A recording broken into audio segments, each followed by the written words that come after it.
Who are we, if not purveyors of what doesn't work, often letting what is beautiful slip into insignificance by taking them for granted? Poetry, again and again, shows us the privilege of living, and how a scar is as much a thing of beauty as a dimple. This is Sunil Bhandari, and you are listening to Uncut Poetry. Lemonade at the end of a buzzing day. Such dusks those were. We used to run out of our houses like rain sluices cracking through walls. It was somehow always at Manisha's, whose house had a garden as big as a savanna, enough to play rounders, chore police, catch, and to just collapse in, sweaty and small, a confederation of summer flies, glowworms, snapdragons resting their wings.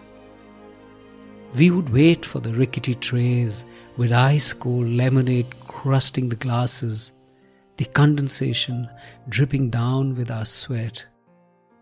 We talked of teachers who were terrible examples to us and whom we loved to bits, or what we'd seen a couple do beside the pool, of an uncle who was rumoured to have kept a hyena in a shed hidden under a tree.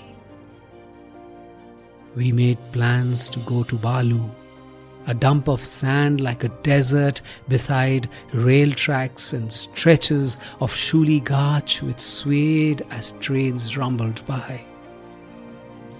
Once Manisha slipped down a dune and twisted an ankle, but smiled, and then broke down into tears when Muniraj, often sarcastic, forever cruel, said something he thought was funny. We ignored him and gathered around her. Nobody fazed us enough. In familiar landscapes we learned of people without knowing of judgment. Meeting again next evening at Manisha's, waiting for the lemonade at the end of a buzzing day.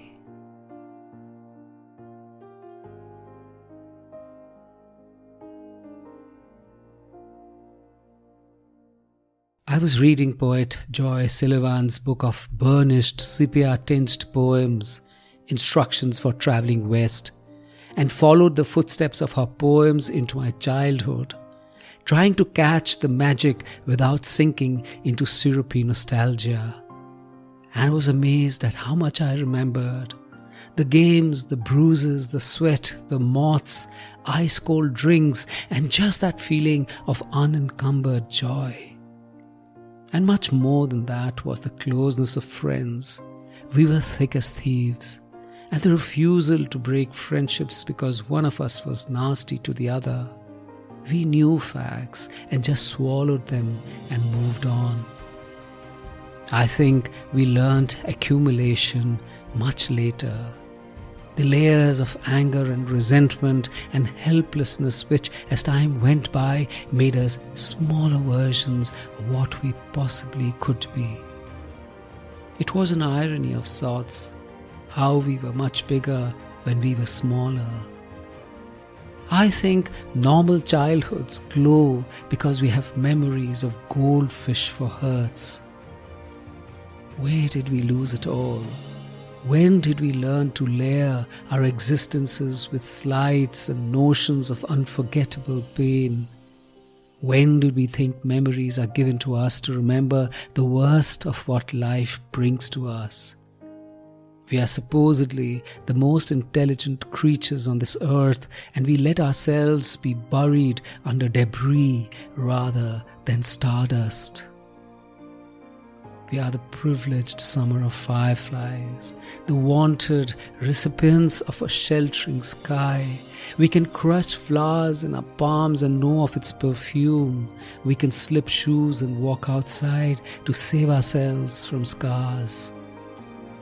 Maybe it's time to reclaim the glow which our lives have lost to the neon we thought showed the way to us.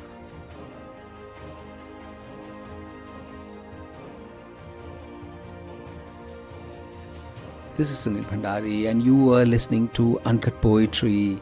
If you enjoyed this poem, rate it on Spotify or leave a comment on Apple Podcast. And I have a lovely newsletter called The Uncuts, which is like a Sunday dollop of warmth and fun and beauty. Subscribe to it. The link is in the show notes.